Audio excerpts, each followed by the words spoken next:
Now, hello YouTube, or should I say booktube, because this is a library tour that we're going to be doing today. Yeah, that thing that a lot of people on booktube have done. I haven't uploaded for a long time. That's because I'm in a dorm right now. I don't really have any of my hobbying supplies with me. I can't really build dioramas, but I do have a lot of books, as you can see. Now, so this is a dorm library tour, so it's kind of special. Now, my dorm is actually like a 2-bedroom apartment that's nearby, so it's actually kind of nice. And I don't have a roommate at the moment, so I've actually got it pretty good living arrangements-wise. But I have a bunch of books with me, and just a disclaimer, this is definitely going to be one of those library tours where most of the books are unread. I counted them up before the video started. I have 56 books on here. Only 21 of them have been read. 35 are unread. And that's because whenever I read a book, you know, I'll probably just shuffle it out next time I go home. And I'll be going through all the books on the shelf. Like every single one. I hope it doesn't take too long. I've never done this before. I have no idea what I'm doing. Anyway, I have no idea what I'm doing. I'm so quirky. Well, let's begin. So here, the first book on the library tour, and the last book that I've read is Jurgen by James Branch Cabell. And it was very interesting. It was very weird. I bought this new from Dover, and I mean, part of the reason why I bought it was because it has all these beautiful illustrations in it, like this. You know, it's like, this is how you immediately endear somebody to a book when it's on the shelf of a bookstore. If you can flip through the pages and see what the book is about just by what's on the pages, then you'll feel more comfortable in buying it. Okay, now look at this also. This is kind of funny right here, right? This is funny. Oh yeah, well, this is like an allegory book, a kind of comedy. It's very much like Terry Pratchett. It's definitely a predecessor to him because it's from like 1919. And well, it was interesting. I mean, for most of the book, I was wondering where it was going, what it was doing, but by the end, it had an interesting moral that I liked reading about. There's a lot of clever bits, a lot of innuendo, pretty sexual. Anyway, the next book here is part of a Middle English series. This is 3 Chaucerian poems about women, basically. The Flower and the Leaf, The Assembly of Ladies, and The Isle of Ladies. The interesting thing about this book is that I actually wanted this exact book. And one day I just found it at my local used bookstore. And it's not even a used bookstore with high turnover. It's the kind of bookstore that has the same books on the shelf for years. I just found it there. This exact edition of this book that you can only find on like eBay. And that was totally crazy. But anyway, it's a part of a series of texts published by like Kalamazoo University that just reprints a bunch of medieval literature in accurate Middle English. Relatively accurate. I mean, they don't have all the old English letters and stuff, but Middle English is actually pretty readable once you try to get into it. If you pay attention, you can actually understand it pretty well. And especially with this book, where every line there will be a little definitions to help you along. Now the thing here though, with this specific edition, they don't tell you what word is being defined over here. In other editions, there'll be little dots, there'll be little annotations on them so that you know which word to match up with which. In this one, they don't tell you that, so you have to figure that out as you read it. It keeps you on your toes, but it's actually pretty easy to read. Here, let me actually read you a little bit of it. This is from the Isle of Ladies. When Flora, the Queen of Pleasance, had whole achieved the obeisance of the fresh and new season throughout every region, and with her mantle whole covert, that winter maid had discovered, of adventure without light, in May I lay upon a night alone, and on my lady thought, and how the Lord that her wrought could well entail in imagery, and showed had great mastery, when he in so little space made such a body and a face. It's pretty readable. As for the poems themselves, they're kind of interesting, because they're about women, I guess. A lot of people think that these two poems are actually written by a woman, but that's mostly just because they're sympathetic towards women.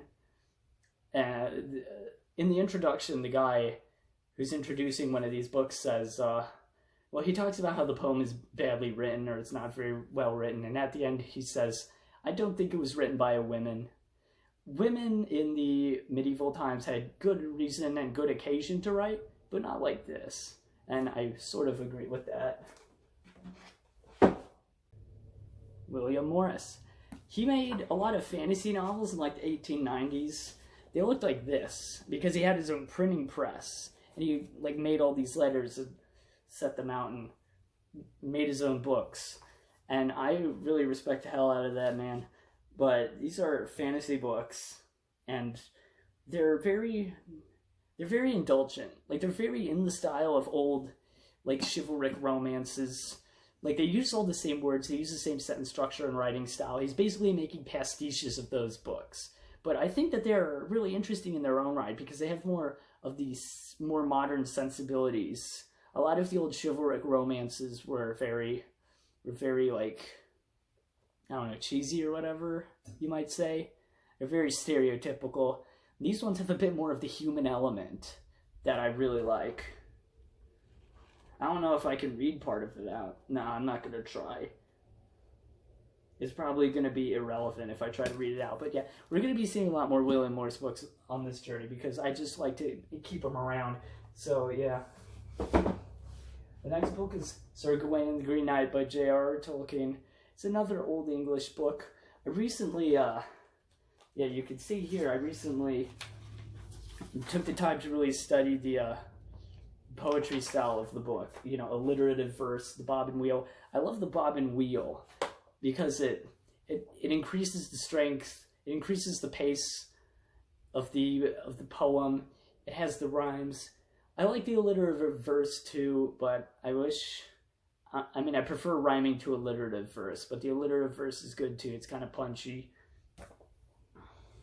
Next we have Chrétien de Troyes, Arthurian romances. Now, I was looking for this book a long time ago because I wanted to read just Percival. And when I found this book, I didn't know that he made all these other books. Chrétien de Troyes did. And unfortunately, this is an edition that was noted up by some poor college kid. Let me see if I can find a good page for this. Like, look at that. Look. Are you serious? Come on.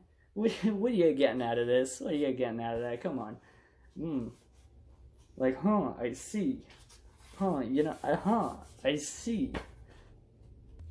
Like, they'll just have written down, like, maiden. Oh, yeah, the one part with a maiden. You gotta remember where that is. Ooh, chivalry. Yeah, there's a lot of that chivalry in this book.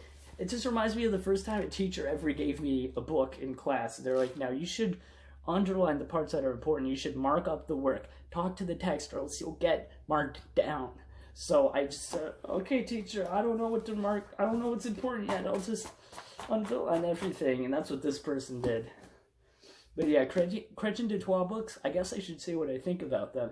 But I really love them. I like them.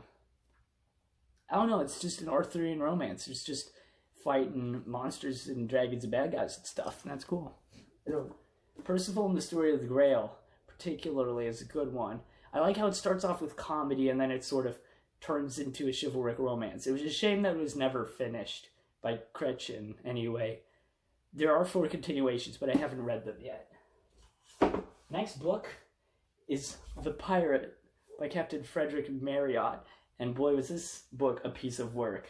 Hack work, more like, because it wasn't very good. It just has, like, bad book written all over it. I'm sorry for being rude. Well, it was enjoyable, actually. It was very enjoyable when you're reading it. Like at the very beginning, there's the part where the guy gets... Not at the very beginning, but like near the middle, there's a part where the guy in the story gets shipwrecked. And it's very exciting scene. He gets marooned on a deserted island, and then a ship comes and gets shipwrecked, and all the slaves off of that slave ship that just got shipwrecked, they create they create a raft, and then they escape the island. It's a very exciting scene. I was smiling through all this because it was exciting. And then by the end of the book, I was smiling for an entirely different reason, because I was thinking, oh, this is hacky. This is terrible. The introduction puts it best when it says, it feels like at any moment the pirates are going to break into song like the Pirates of Penzance or something. At the end, there's a whole trial, and it turns out that the two main characters in the book are brothers separated at birth, you know, plot twist. And at the trial, it's like, what am I going to do? I'm going to be executed. And then all of a sudden, the guy that was clearly died earlier in the book just all of a sudden bursts through the doors and says, I'll testify. It's so tragic. But, yeah, very enjoyable. Very short, too. Only like 170 pages. Next up is The Dark Frigate by Charles Boardman Hawes. I like pirate books, and this is a nice one. I mean, can't say much about it because I haven't read it, but it's got a nice cover. It looks kind of cool. I saw this book for like $50 elsewhere, and that was a real shame, because it's always a real shame to find a cool book. You've never heard of it.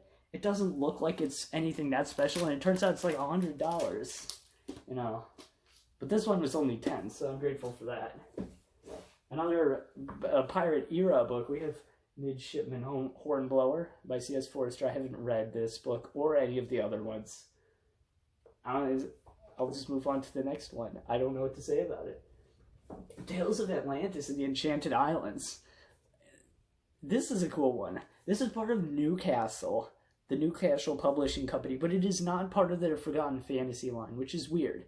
The Forgotten Fantasy line is the line that I love. We're going to be seeing more books of those later. Those books tended to have kind of ugly or unfitting covers, though.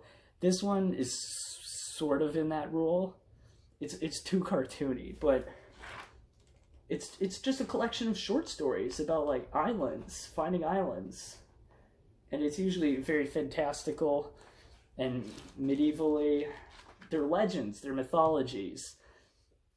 Yeah, I'm excited to read that. I mean, I'm excited to read so many of these. That's the nature of the TBR. But the next book is Daniel Defoe, Freebooters and Buccaneers. Now, this book is a collection of all the pirate books he did, or books involving, like, naval fights, or pirates, or robbers, that, of course, aren't Robinson Crusoe. So it's Captain Singleton, the King of Pirates, with all the robber stories that are included in there, and then A New Voyage Around the World. Now, I got this book because it has A New Voyage Around the World in it, which I wanted to read for some reason, because it's a Daniel Defoe book about pirates that I hadn't read yet. And it was actually pretty interesting. Like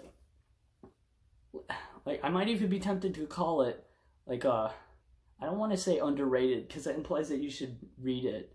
But, like, if you like Daniel Defoe, or, like, 1700 style writing, and A New Voyage Around the World appeals to you, I would say read it.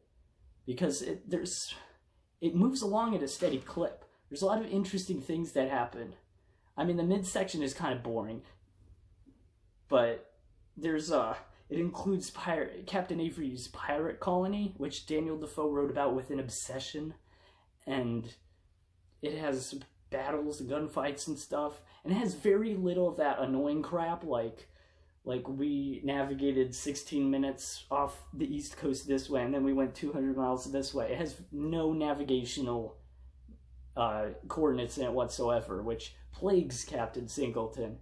But yeah, something interesting about A New Voyage Around the World is that it's clearly, well, if it was written by Daniel Defoe, it's clearly supposed to be his sort of opinion about colonization, because this whole book is about how this guy travels around the world to do exploring, which is innately colonialist because you're looking for new places to colonize, and privateering and merchanting. So it's Daniel Defoe making several points. He's saying, number one, we should colonize the New World because Spain doesn't have as much a grip of the New World as we think. Number two, Patagonia is the place that we want to colonize. There's a huge part of the book where they go through Patagonia, and the wildlife and stuff is all very well described. Number three, privateering merchanting with the Spanish is not a bad idea, and we could do that just by putting French flags on our ships, and by we I mean the British. I mean, I'm not British, but I'm saying we. And that's basically it. Yeah, that section with Patagonia especially, where the men go on their own little adventure in Patagonia, is really stuck in my mind. I really like that part. It's like, it's so evocative. Like they get in these boats and they're going down rivers and there's so much flooding and the water's rising and they have to abandon the boats and they have to break camp, and it's actually pretty crazy. It's actually really stuck in my mind to the point where I'm like, man, that was such an adventure, dude. I don't know why. But yeah, for such an obscure book that has no reviews on Goodreads except for mine, it was kind of pleasant, I think. Maybe I need to read more books and then I'll get bored by it, but for now it's interesting. Next we have a book that I found a few days ago, 7 League Boots by Richard Halliburton. Now, I was recommended Richard Halliburton a long time ago because I told a guy at a used bookstore near where I live at that I want adventure books. And he said, oh, well, you should check out Richard Halliburton because he was an explorer. He went adventuring, and the reason he did it was just because he liked it and wanted to do it, not because of any MacGuffins or he wasn't paid to do it or anything. So I'm very interested in that. Ooh, there's something in this book. I mean, that's common, but I haven't seen this yet. It's a newspaper clipping.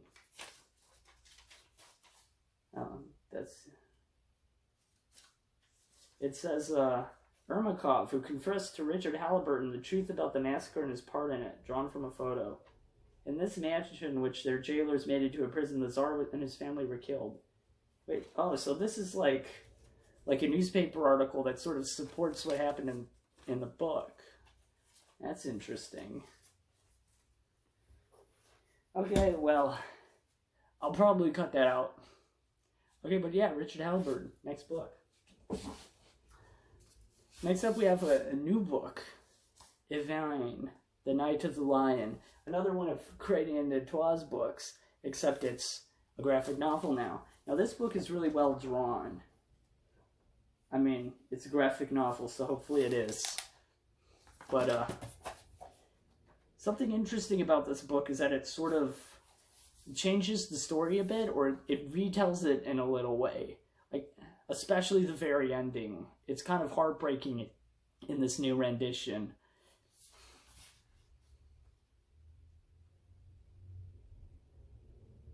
Yeah, like this page I really like. There's the mural happening. You know, there's the tapestry behind them, and it's telling of the adventure that he's talking about. That's really cool. I'd recommend it. Next up, we have another book in that same Middle English text series, the only other one I've read, and it's 4 Middle English romances. Ceresumbrus, Octavian Eglamour, and Triamore. I've only read these 3. I skipped over Octavian because I was bored by it. These are more short form romances from the chivalric times. They tend to deal with themes about, like, families being split up. Like, Eglamour, I think, is the one where he and his wife where a man gets separated from his wife, and he thinks his kids are dead because he gets snatched away by wild animals, but then at the end the kids come back and they're riding the wild animals and they're knights now, and they fight in the battle and the knights are helping them. It's pretty cool. Good stuff. They remind me of the fairy tales that my grandpa used to tell me from Slovakia. And speaking of Eastern Europe, we have The Knight in Panther Skin. Or wait, is it called Shota Rustavelli? No, it's called The Knight in Panther Skin. But this is a book from Georgia. It's actually like the national work of Georgia. Apparently everybody in Georgia knows this book and owns it in their house. That's what I've heard anyway. But yeah, it's an old chivalric romance that may have been written in Georgia. Well, it was written in Georgia, but it actually takes place in Arabia, which is kind of odd. But it's generally believed that the author wrote it in Arabia so that he could avoid censorship within his own, within Georgia. And I thought it was pretty good. I mean, I thought it was pretty good. I mean, I like the plot structure. It's about how there's the Knight in Panther skin and then the main character, and each one of them has their own love interest that they try to rescue in some way. Now, the main character finds out about the Knight in Panther skin, and they become friends. They have their own, bromance kind of a thing. And he helps the Knight in Panther skin get to his lady, and then eventually the Knight in Panther skin has to get and save the other guy's lady when she gets in trouble. So the way that the book deals sort of with like male and male friendships along with their respective romances with their ladies, I like that. And I think that's kind of valuable.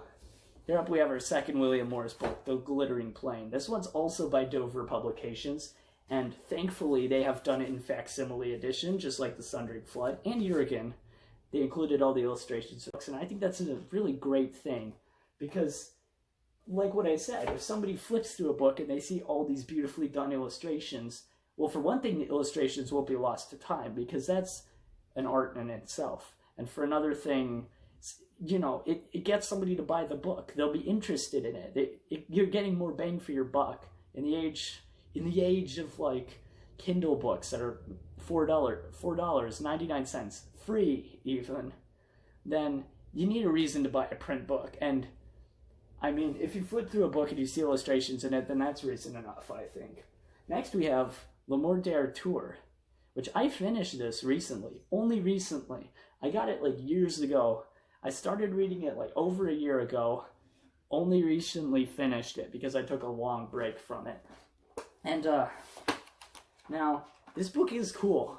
There's a lot of great stuff that happens in it, don't get me wrong. But for me, I would try to introduce myself to Arthurian literature through it.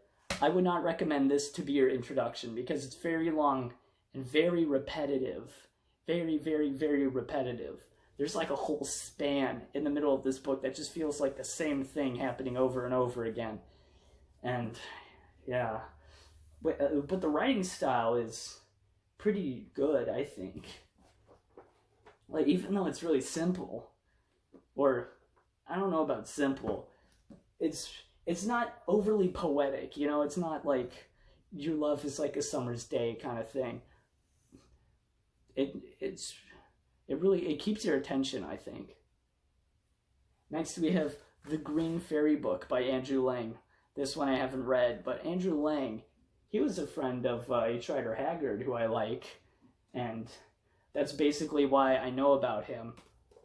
Not just because of this old Dover edition, which, come to think of it, this is an older Dover edition. This one's also facsimile, so maybe I guess they've just always done that. Well, good on them for that, I guess. Ooh, that's a cool illustration. Well, yeah, next book. Next is The Golden Hawk by Frank Yerby. This is a book that I just found in an antique store, and I had no idea what it was. So I bought it because it was only $1. I looked it up later, and apparently Frank Yerby's like really influential black author. And he's like the first American black author to sell 1 million books or something. That's interesting, and it's a pirate book, so I'm interested in reading that, and that's basically all I have to say about that. Next we have another Daniel Defoe book. We have Moll Flanders. I have not read this one yet. Very nice 1910 vintage photograph for the cover, I guess. It's about like a prostitute, I guess, in in like 1700s England. Next we have a Goodwill find. Yes, this is a Goodwill book, and it is Ghost Stories by M.R. James. It's a pretty good find. From what I can surmise, M.R. James is actually a quite respected name in ghost storying. And yeah, I mean, I found it at Goodwill for like 50 cents. I didn't even know what it was. It's partially because this cover is so interesting that I put trust in it. Oh, and also it's by Dover. Yeah, that's basically all I have to say about that. I haven't read it yet. This book I also haven't read. It's a book of medieval outlaws. It's a collection of outlaw stories from old medieval times. Now, it's really thick, but it's actually not as big as you might think, because there's a ton of commentary. There's like a ton of introductions and stuff, ton of history backgrounds.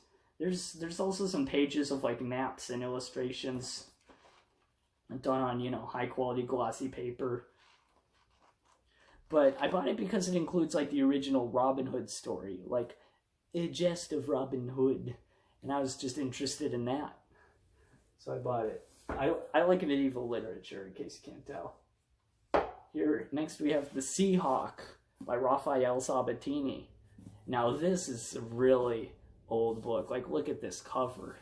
No, like, look at this spine. Like, oh, it's practically dying. It's practically already dead.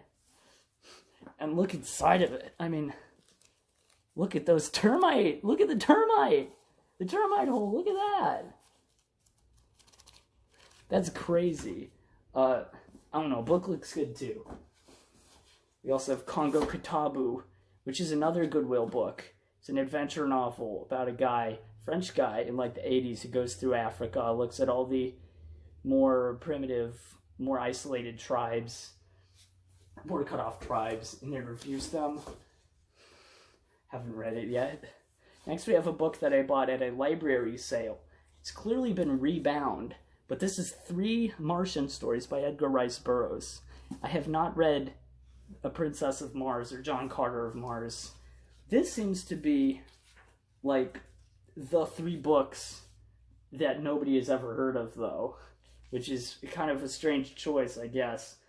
I suppose there must have been another edition that's like John Carter of Mars, A Princess of Mars, some other one, and this is like all the extant works, but I'm interested in reading this.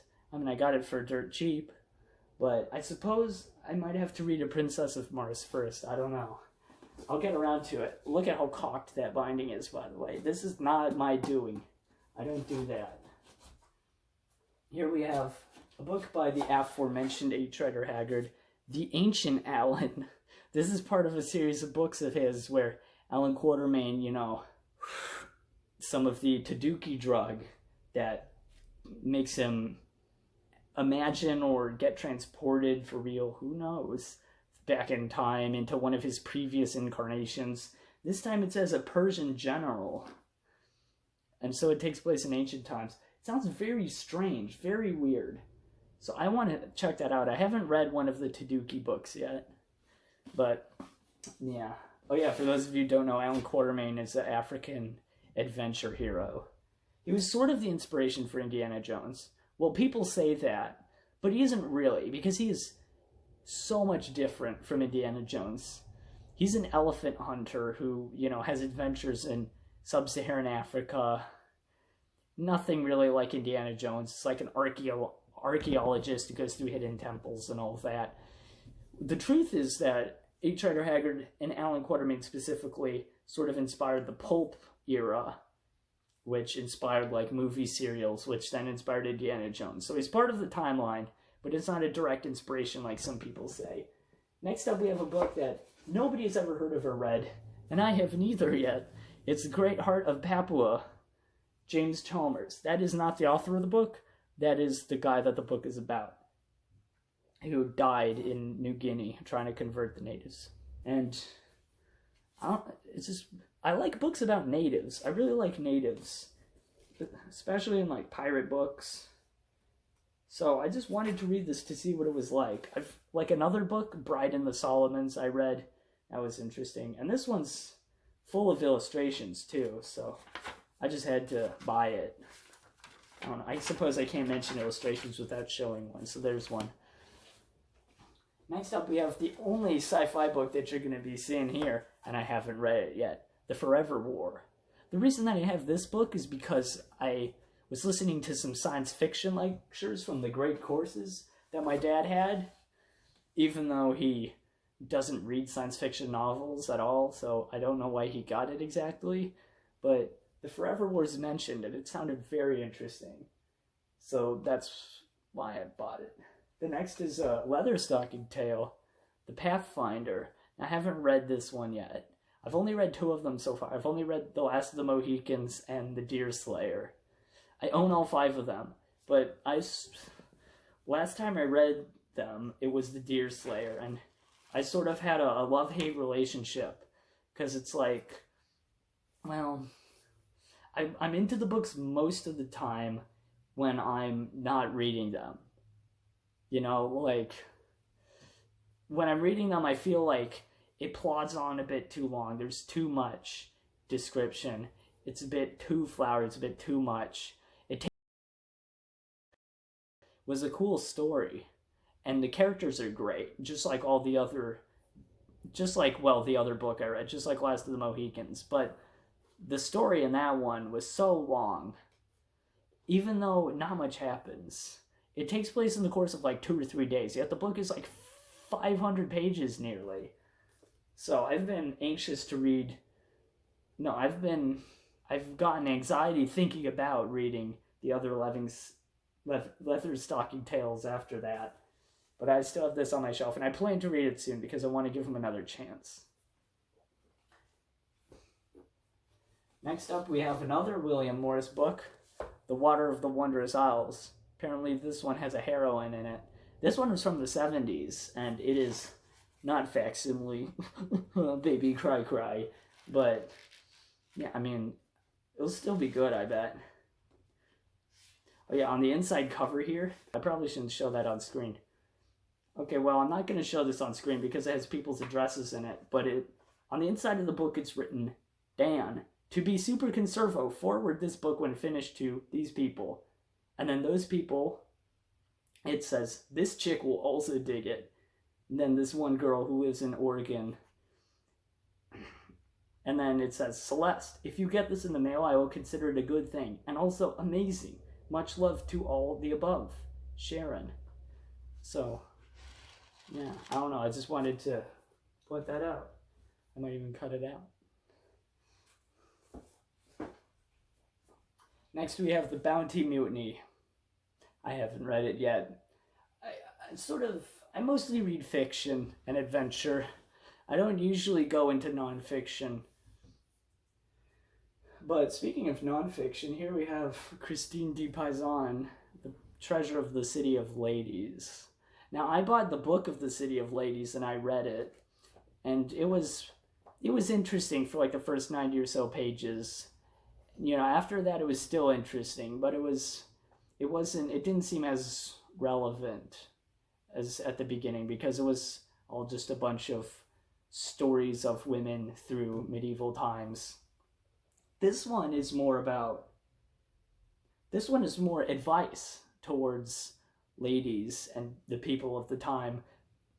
And it sounds like very fascinating. It sounds like it'll be an introspective into the life of medieval times, the lives of people during the medieval times. So I want to read that. And next up we have the classic slave narratives, which I haven't read any of these yet, but they're all slave narratives about slaves escaping slavery and all that. I read 12 Years a Slave recently, and that one was surprisingly readable, surprisingly brisk. He probably wrote it that way. I wonder if those will be the same. Next we have another piece of nonfiction. It's The Letters of Abelard and Eloise. I just kind of wanted to read it because I felt like it would be good. I'm not sure why else I bought it. But it's about a correspondence between like a teacher, a professor named Abelard, and Eloise, who's like a nun or a sister or something. And they have like a romantic relationship. And apparently it's kind of rocky, or it has ups and downs in it. It sounds interesting. Next we have Voyages and Discoveries by Hackley. Now this edition is actually only 10% of the full book. Like the full book's is like in volumes. It's like boom, boom, boom, boom, boom, boom, boom. But this book is like the most interesting 10%. And I still only got about halfway through before I put it down for the moment. And yeah, there's a lot of fascinating, real adventures in here. I mean, I don't know how real they are, but I don't know, they might as well be real to me. This book is a compendium of old English naval stories and naval adventures and tales of explorations, of voyages and discoveries. That's a pretty good title. And It's a cool cover too. And the reason that Richard Hackley compiled all these books back at like 1598 or whenever he wrote the book was because he wanted to increase, national pride, and he also wanted to spur Britain to put more stock in naval power. But there's also interspersed a lot of random things in there too. Like, for example, this letter in verse written by Master George Turberville out of Muscovy, which is in Russia, it's Moscow, in 1568 to certain friends of his in London.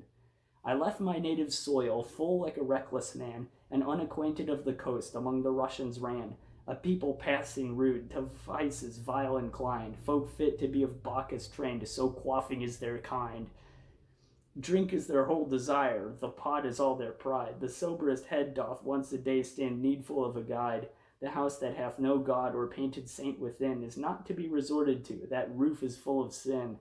It's just a whole poem putting down Russian people, and it's part of this book about, sea adventures and all. It's an interesting choice. It gives you a bit of a window into the time. The next book that we have is Robinson Crusoe. Now, this edition is actually Robinson Crusoe as well as the Farther Adventures of Robinson Crusoe, which is really interesting for like the first half, and then for the rest of it, it's basically just racist and nothing more. It's hardly interesting for the rest of it. But the original Robinson Crusoe is really good. I really, really liked it for it being like a random book from the 1700s. I thought that it'd be sort of plotting and not really know what's going on and be sort of basic, but it's very constructed. It's got themes. It's got narrative and conflict and characters and everything. It's got everything basically that a new book has, except for chapter divisions, which some editions take care of that. But it's about solitary consciousness, about finding God, about friendship, and it's all told in a really unique way about a man getting shipwrecked on an island. So unique that it spawned a bunch of, it spawned a whole genre. It's called the Robin Sade, of just getting shipwrecked on an island and having to make shift with what you do. Next book is also by Daniel Defoe. It's Captain Singleton. Now this book, a lot of people have seen it as like bad, but I think it's good. I like it. It's not as deep as Robinson Crusoe, but it's just an adventure novel that's really fun when you get into it. There's a lot of interesting incidents and things that happen that are just really fun to read. The only problem is that, as I mentioned earlier with Voyages and Discoveries, with A New Voyage Around the World, is that this book is kind of plagued by a lot of directions. Like, we moved here, we sailed 200 miles off the course of here towards here.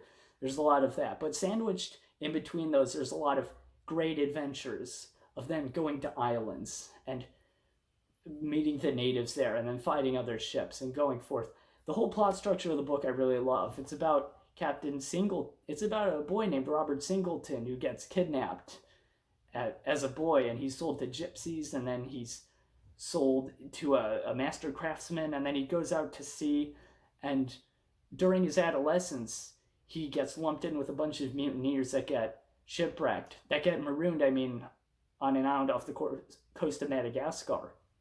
And those men build a boat, and then they go to Madagascar, then they go to Africa, and for half the book it's an overland journey through Africa, and it's very interesting. And then after that he leaves Africa, of course, and then for the rest of the book he turns into a pirate, and it's a pirate adventure from there. It's sort of two different sections, but I think that's really interesting. It's so cool. For some reason, to me, that is so cool that the first half is like overland journey through Africa as a boy, where he learns survivalism and relying on himself, and then he turns into a pirate, and I feel like that's a coming of age right there.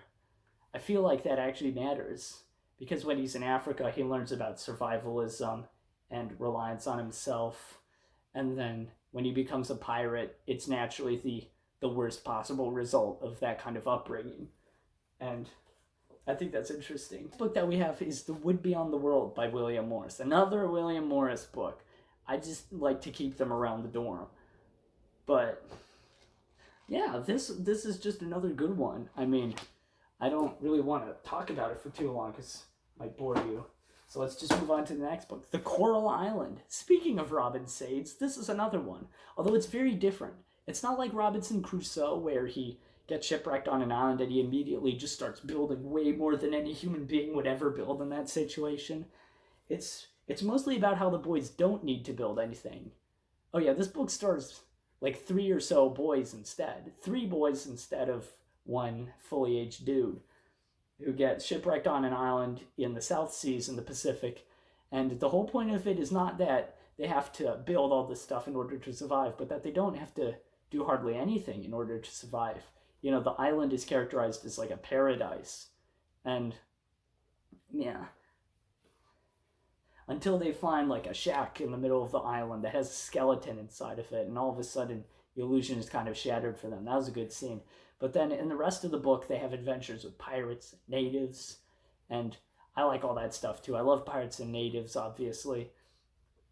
It's also cool because the pirates fight the natives and the natives actually win, which is interesting. The only thing I don't like about the book is that it's super pro-colonialist. At the end, the entire reason that the book gets resolved is that like some missionaries come to the island and they convert all the natives to Christianity within a month. So the heroes that were in trouble are like, okay, we're good now. All the natives are Christian. So yeah, that kind of sucks. That kind of sours the book at the last minute because it's just like outdated, typical, like, oh, so now everything's good without having to like compromise or anything because the natives are all Christian now. It's just not very interesting way for the plot to end. It's also racist and everything. Next we have Acossin and Nicolette, etc. It's an Everyman's Library edition. This particular book has been reprinted a bunch of times, and I think it's worth checking out. It's a good mix of medieval stories. There's a little bit of chivalric romance, of fairy tale, of religion, of humor, of morals and lessons. That's what I like about it. Next up, we have two books in one. We have Nausicaa and the Valley of the Wind.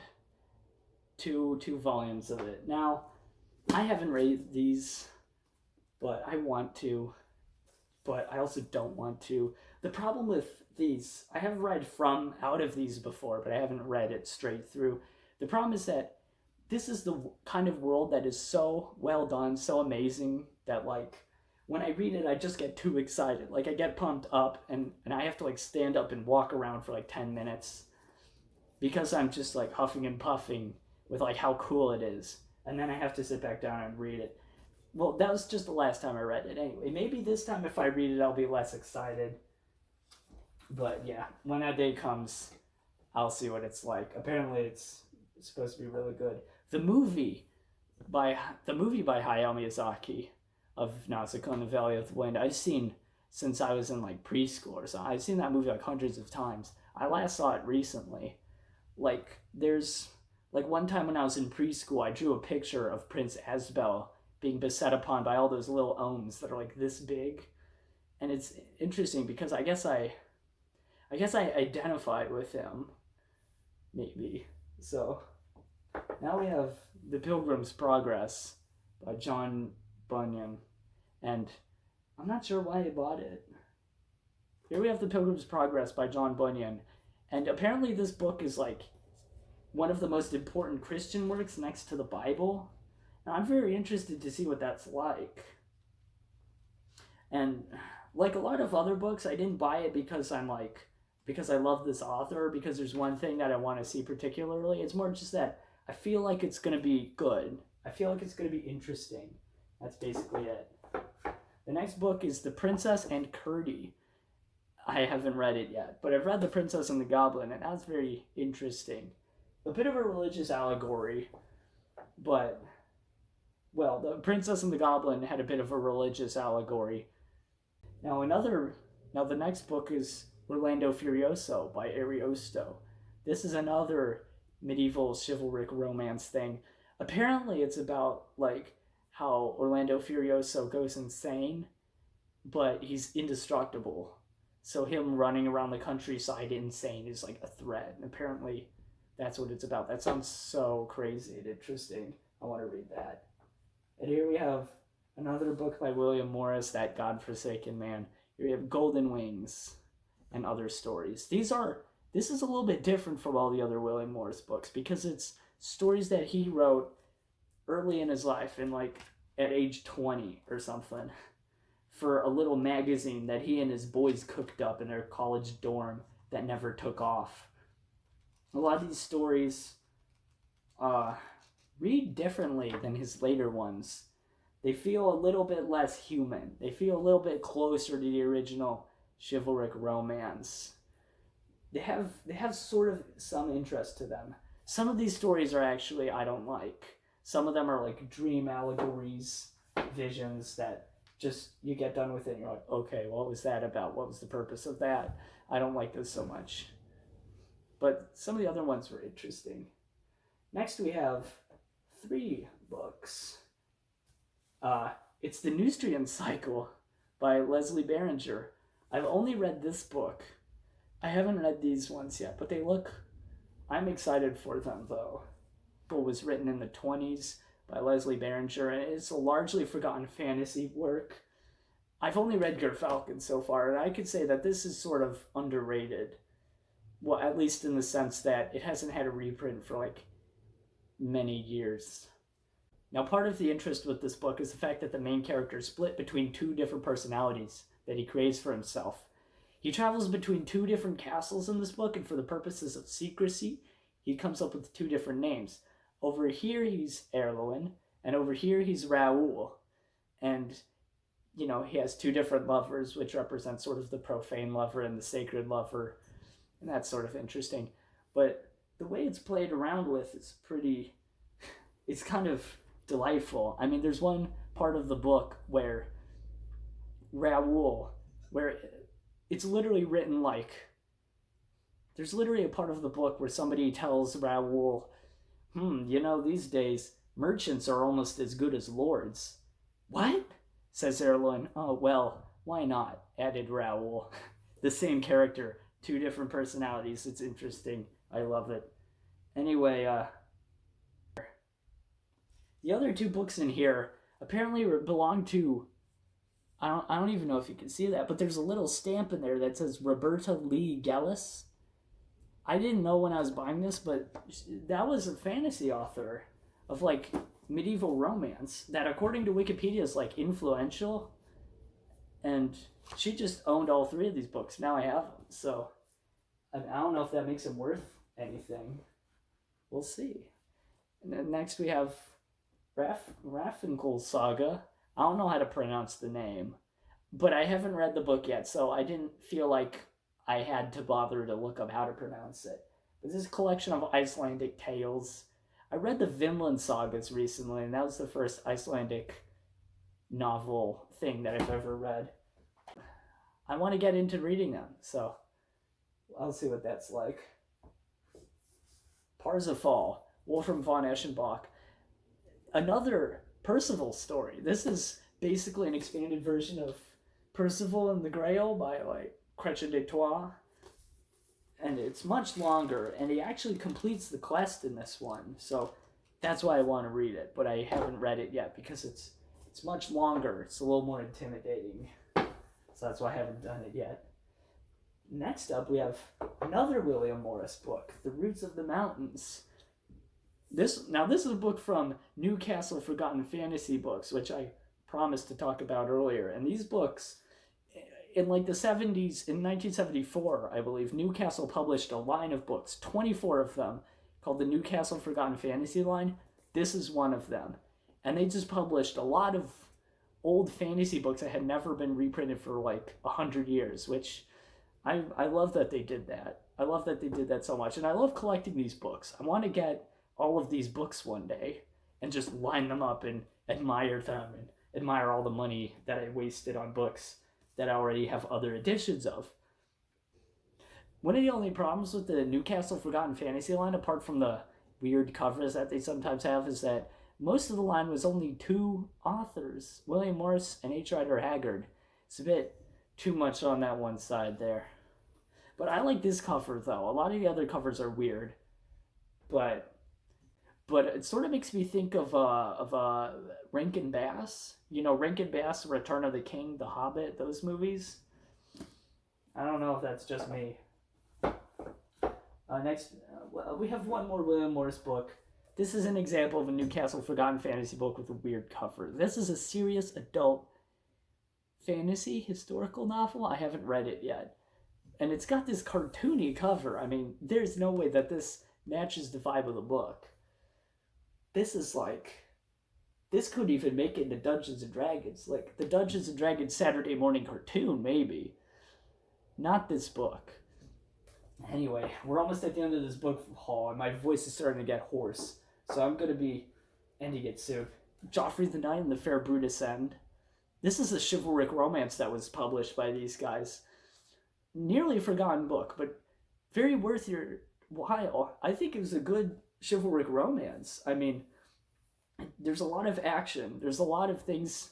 There's a lot of like action moments after another. There's no like really long, boring segment that's just a big soliloquy about courtly love, like in a lot of other chivalric romances. And something that's also interesting is that this is one of the few books where King Arthur actually gets off his royal butt and does something. In the first encounter of this book, King Arthur, whips his sword out and starts chasing after a monster. And King Arthur himself. So yeah, I'd say read it. Next we have The Wind in the Willows, which I've read this book before, but that was an awful long time ago, and I want to read it again. I know it pretty well, especially because of that animated movie, which is a great movie. I rewatched it recently. I especially love the way that they did Mr. Toad in that movie. It was so funny. Mr. Toad in that movie is so funny. I even went back to the part in this very book with Mr. Toad to see if it was as funny. It was way funnier in the movie than it is in the book, which I don't know what that means. Maybe the movie is better than the book, but we'll see. I'll read it again and we'll see. We're almost at the end here. We got Ragged Dick by noted pervert Horatio Alger Jr. That's what my sister said when I showed her this book. It's about a boy named Dick Richard, and he's ragged because he's an orphan. He has a ragged appearance. His name is Ragged Dick, therefore. Or Street Life in New York with the Boot Blacks. I haven't read it yet, but the coming of age story theme with this one, I feel like I want to experience. Oh no, let's move on. Last book here, G.A. Henty, author of a ton of like historical fiction books for boys from like the 1910s or 1890s. You can see here it says Henty series, and this is a cool cover, right? But this book is Maori and Settler, and it's about the Maori Wars in New Zealand, which I know nothing about. So reading this book, I mean, I should probably read a history book instead, but reading this book could be my introduction to it in a way. Just so I know, like, the very basics of it.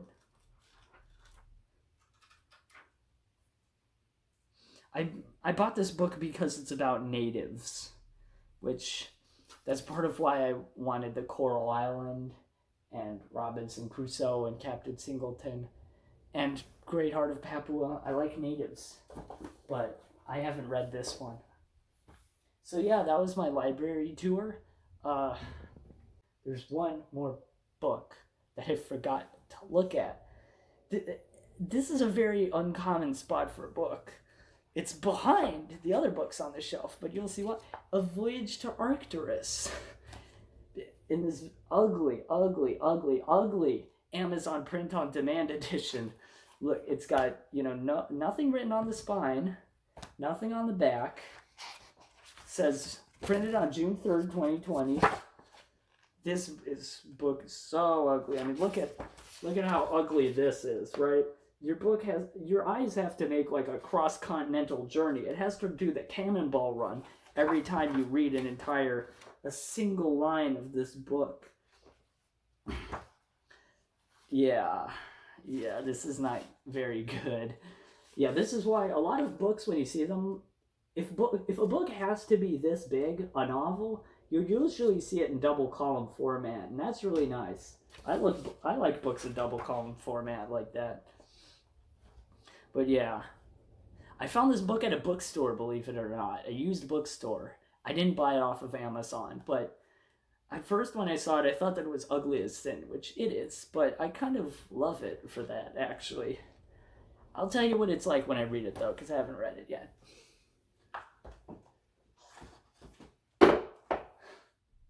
Anyway, that was my dorm library tour. And I think I'll cut it off about here because my throat's starting to get a little hoarse, so I gotta end it soon. But yeah, I'm sorry about a quick update on the channel, by the way. I haven't been uploading any videos for like a year, and then partially because of less ability to make dioramas and stuff. But I'm hoping to revive the channel and try to bring it more into booktube territory. Like a few months ago, I didn't even know that the word booktube existed, but now I do, and now I know that I can sort of fit in there, I hope. So I'm hoping that I could still do some videos. They might not be like this, where it's only talking about books. They'll actually include the diorama element in there, which is the whole point of the channel. That's why it's called Diorama and a Book. But yeah, anyway, I'll end it here. Thanks for watching.